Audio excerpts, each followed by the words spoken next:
माननीय अधिष्ठाता महोदय, आपने मुझे अवसर दिया बोलने का, इसके लिए मैं आपका धन्यवाद ज्ञापित करता हूं। नेता हमारे और बड़े आदरणीय शिवपाल जी से अपने आप को संबोधित करते हुए, देखिए हम लोग पश्चिम से आते हैं, जो उत्तर प्रदेश का पश्चिम का इलाका है, और जिस घर में परिवार में हमारी परवरिश हुई, उसमें जब से हम लोग छोटे थे, जब से देखते थे और हमसे पहले की पीढ़ियां देखती थी कि अगर छोटे से छोटा कोई काम होता था, अगर हल्के से हल्का कोई काम होता था,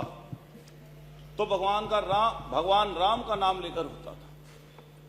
अगर खेत किसान लोग जो परिवारों में थे, पहले बैल हुआ करते थे, अब तो ट्रैक्टर आ गए, अगर बैल को खोल के भी चले और अगर जुआ भी रखा और जुआ रख के लेके चले, तो पहला नाम यही निकलता था, ले राम का नाम, और तब आगे की तरफ चलते थे। मैंने यहां तक अपने परिवारों में देखा कि अगर कोई बैल वृद्ध हो गया, जो गौ माता के पेट से, चाहे बैल के रूप में और चाहे गौ माता के रूप में जो भी आए, अगर बैल घर में होता था तो बैल के आखिरी समय तक, जब तक उसके प्राण न निकल जाए, यहां तक की भी स्थिति मैंने देखी कि गंगा जल डालते थे कि इसकी मुक्ति मिल जाए, और फिर इसको अपने खेत पे ले जाकर दफना देते। ऐसी स्थिति की तरफ से हम लोग आते हैं। लेकिन ऐसा लगता है कि भारतीय जनता पार्टी के लोग इकलौते सनातनी हैं, और ये दम भरते हैं इस चीज का, और हमेशा ऐसी भाषा, ऐसी चीजें इनकी जबान से निकलती हैं जिससे लोगों का दिल दुखे, लोगों के मन मस्तिष्क में नफरत आए और लोग बुनियादी मुद्दों से दूर हो जाएं। महंगाई की बात ना हो, खेत किसान की बात ना हो, शिक्षा स्वास्थ्य की बात ना हो, जो लोगों की जरूरत की चीजें उनकी बात ही ना हो, इसलिए ऐसे सुगुफे छोड़े जाते हैं। अभी 3 दिन पहले माननीय नेता सदन, माननीय मुख्यमंत्री जी की तरफ से जो शब्द निकला, मैं ये कहना चाहता हूं आपके सदन के माध्यम से कि वो दूसरे में तलखी बनने वाला था, लेकिन एक और दूसरी चीज भी थी जिसके कारण से वो शब्द उछाला गया कि कुंभ की चर्चा, उसकी अव्यवस्था की चर्चा ना हो, और जो इतनी परेशानी दिक्कतें लोगों के पास ना हो, दिक्कत और परेशानी ना आए। माननीय मुख्यमंत्री जी की तरफ से कहा गया कि समाजवादी लोगों का चरित्र दोहरा चरित्र है, लेकिन एक तरफ जब प्रधानमंत्री जी, हमने सुबह सुबह देखा टीवी में, रात की बात थी, एक शेख आए थे, कतर के शेख, और जो कतर के शेख आए थे, जैसे ही वो फ्लाइट से उतर रहे थे नीचे,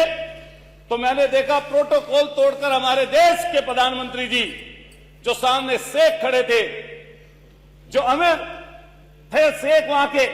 जिनकी वेशभूषा भी वही थी जिससे माननीय मुख्यमंत्री जी ने नफरत की बात जिनके लिए बोली, और एक फोटो है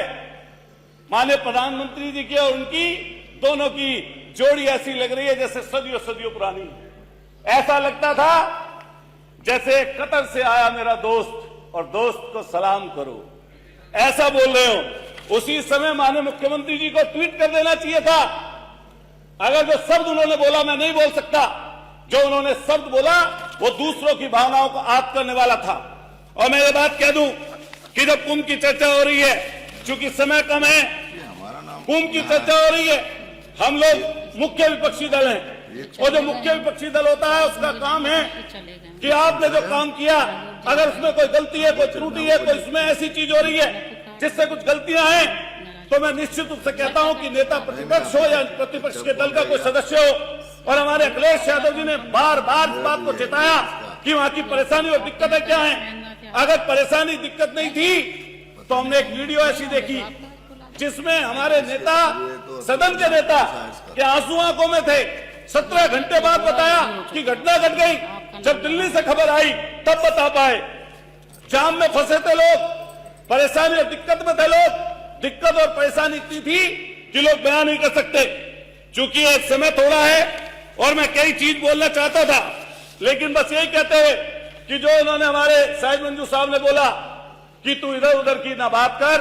ये बता काफिला क्यों लूटा। और मुझे रहबरों से गिला नहीं, तेरी रहबरी पर सवाल है। ये रहबरी पर सवाल है, उनकी चर्चा जरूर करनी चाहिए, क्योंकि मैं मेरठ से आता हूं, उस धरती से आता हूं जो क्रांतिकारियों की धरती है, जो ऐसी धरती जिसने 1857 की क्रांति में अपनी शहादत दी, और शहादत की अगुवाई करने वाले धन सिंह कोतवाल गुजर, उनके हमारे जो पूर्वज थे, उन्होंने हमें यही सिखाया, उन्होंने हमें यही बताया कि जब राष्ट्र की बात आए तो सबसे पहले राष्ट्र के लिए खड़े हों, लेकिन जब बुराई की बात आए तो बुराई के खिलाफ हम लोगों को मिलकर लड़ना चाहिए। मैं अधिष्ठाता महोदय कहना चाहता हूं कि लोहिया जी का एक कोट है, और लोहिया जी ने जो कहा वो धर्म के सापेक्ष में कहा कि धर्म दीर्घकालीन राजनीति है और राजनीति अल्पकालीन धर्म है। धर्म का काम है अच्छा करें और उसकी स्तुति करें, और राजनीति का काम है कि बुराई से लड़ें और उसकी निंदा करें। ये हम लोगों का और आप लोगों का काम है। इसी तरफ हम चलना चाहते हैं, और मैं अपनी बात पूरे समय पे खत्म कर लूंगा। मान्यवर, मैं कहना चाहता हूं, क्योंकि मैं मेरठ से आता हूं, मेरठ की 2-3 बड़ी समस्याएं पिछले अगली 1 मिनट में खत्म कर दूंगा। हमने रिंग रोड के लिए कहा, रिंग रोड के लिए 8 साल से प्रयास हो रहा है, पूरे 7 मिनट तक रिंग रोड के लिए प्रयास हो रहा है, लेकिन इतनी बड़ी सरकार है, ये कहती है कि पश्चिम में तो बहुत पैसा है, उसकी कोई चर्चा नहीं करना चाहता। हम मेरठ के रहने वाले हैं, हमारे यहाँ पूरे पश्चिमी उत्तर प्रदेश में गन्ना खड़ा है, और गन्ने के किसानों की स्थिति दुर्दशा बहुत भयंकर है। पिछले 5 सालों में एक बार गन्ने का रेट बढ़ा अधिष्ठाता महोदय, और इस बार मायूसी लगी लोगों के हाथ। कम से कम 500 रुपए का रेट इस सरकार को करना चाहिए था। जब माननीय नेता सदन में बोल रहे थे, बस खत्म कर रहा हूं, कंक्लूड कर रहा हूं, जब माननीय नेता सदन बोल रहे थे, मुझे लगता है इतनी चिल्लाकर धन्यवाद आपने सामने वाला जरूर बोलेगा कि हम गन्ने का रेट बढ़ा रहे हैं। मैं अपनी बात खत्म करते हुए ये बोलना चाहूंगा, श्री वाचस्पति जी, मैं यही अपनी बात मान्यवर खत्म करते हुए कहना चाहता हूं कि नीम के रस में मिला जब जहर मीठा हो गया। सुन लो एक बात, नीम के रस में मिला जब जहर मीठा हो गया, झूठ इस कदर बोला कि सच्चा हो गया, झूठ इस कदर बोला कि सच्चा हो गया। इतना सच बोल कि होठों का तबस्सुम ना बुझे, इतना सच बोल कि होठों का तबस्सुम ना बुझे, रोशनी खत्म ना कर और आगे अंधेरा ना हो। मान्यवर अधिष्ठाता महोदय, मैं आपका धन्यवाद करता हूं कि आपने मुझे बोलने का अवसर दिया, और यही बात कहते हुए कि हमें ऐसी कोई बात नहीं बोलनी चाहिए जिससे किसी को दुख हो, कष्ट हो, से परेशान। सहयोगी के रूप में महामहिम